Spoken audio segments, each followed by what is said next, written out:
Try and imagine a time when you in some way experienced a human creation that blew you away. It could be a piece of music, it could be a building, it could be a painting, it could be a speech, it could be anything. If it helps, you can close your eyes, but for a moment, I want you to bring that moment or that feeling alive. When you were standing in front of something or experiencing something which was created by a human being and it took your breath away.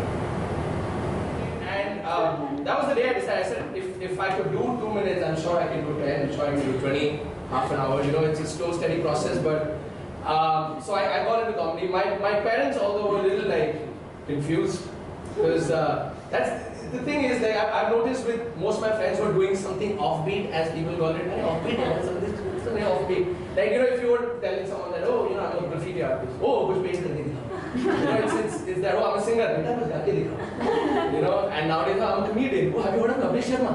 It's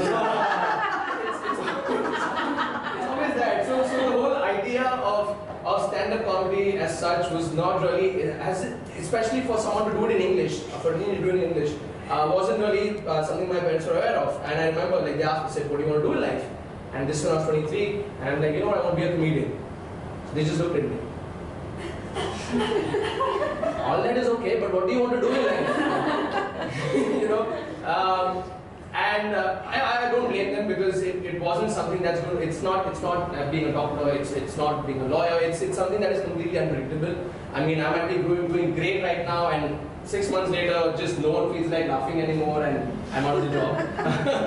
But I think what I really like about comedy is that it gives you the ability to go through anything in life. I mean, talking on a personal experience, I've been able to go through a lot of difficult moments in the past few years, primarily because of comedy. Because and the more I've done it, the more I've grown to like it. Because like I said, I was an accidental comedian, never intended on being a comic, and slowly but steadily, I started learning a lot of things about it. It sort of helped my acting career, because I also act.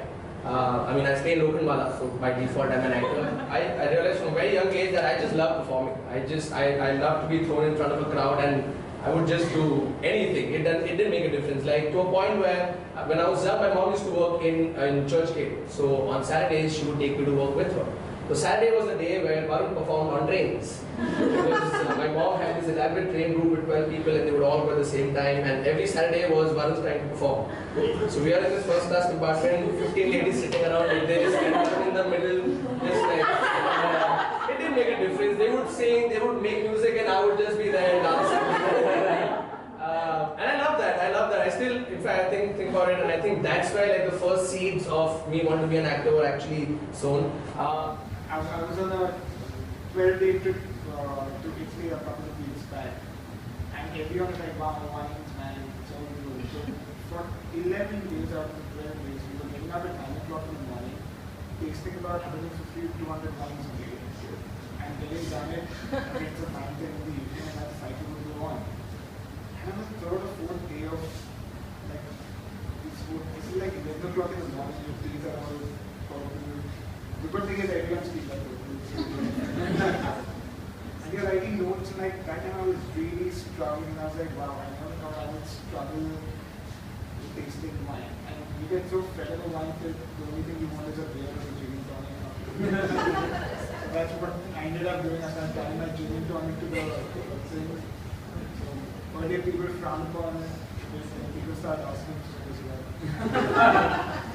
Okay, it's fun, it's fun. This was probably 3 years back, Mumbai airport. I'm coming back from a vacation in Nepal. I live in and from Nepal, here is so immigration, and you know the counter where you have to check in. So they look at the thing and they ask you, what's your occupation? What do you do? And that was the moment when I thought I got stuck. Because I had just quit my job before the vacation. I used to work in Magic Bus. It's a non-profit, fantastic non-profit, uses sports to empower things. So I just quit the job. I gone for the vacation, and now I'm back because I wanted to quit so that I could do music full time. And so this person asked me, "What's your occupation?" And I'm stuck for a while.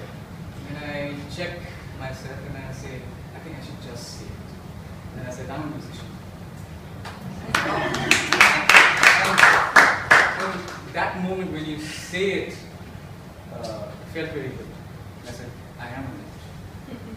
That's what I had an idea. So, and I proposed it to Muktami. So, Muktami, besides being a music teacher, I wanted to independently start a project.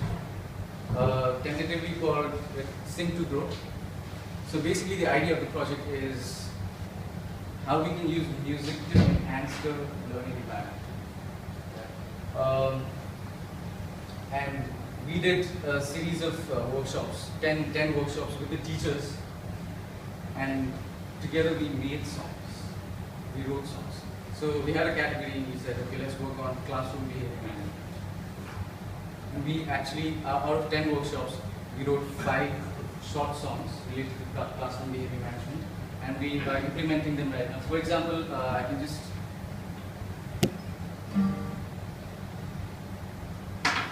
classroom behavior management is like, you'll understand if you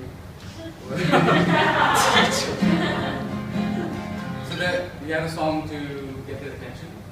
We had a song to make them remind them to raise their hands, to participate.